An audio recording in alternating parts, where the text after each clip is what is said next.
What up? We got an alternator job today, so we're going to start with this connector. Just push the little tab in, pull back, it'll pop right off.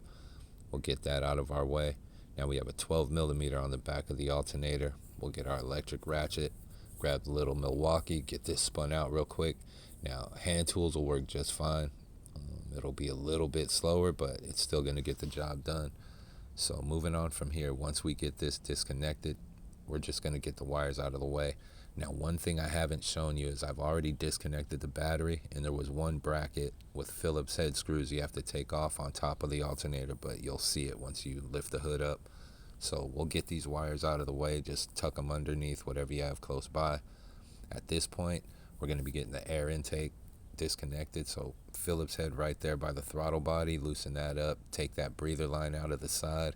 Then there's a clip connecting right to the upper radiator hose, so disconnect that, and then you can pull that right off.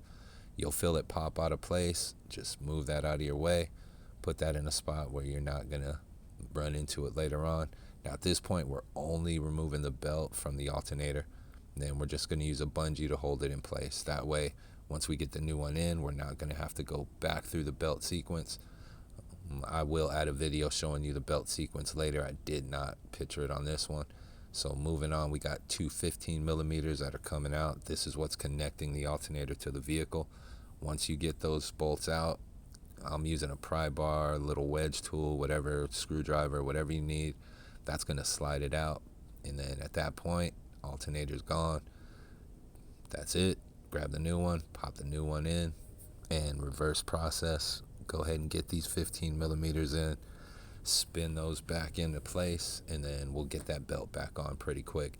Now with this vehicle, almost every General Motors truck, so that's going to be GMCs, Chevys, Escalades, from 1999 all the way through 2007, I think even 2012, every single vehicle, Avalanche, you name it, if it has this 5.3 Vortec, this is the process you're going to use.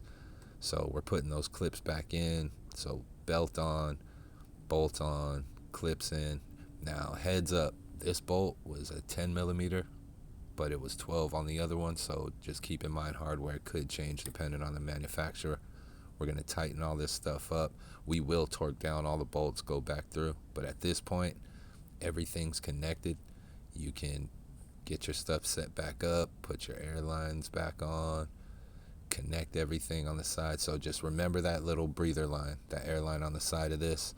Put your clips back in, tighten up where your throttle body's at, tighten up that little area right by your air cleaner box, and everything's going to be set. Just double check your job, make sure your wires are tight. You're going to be hooking that battery and everything back up, put your lid on, and you are good to go.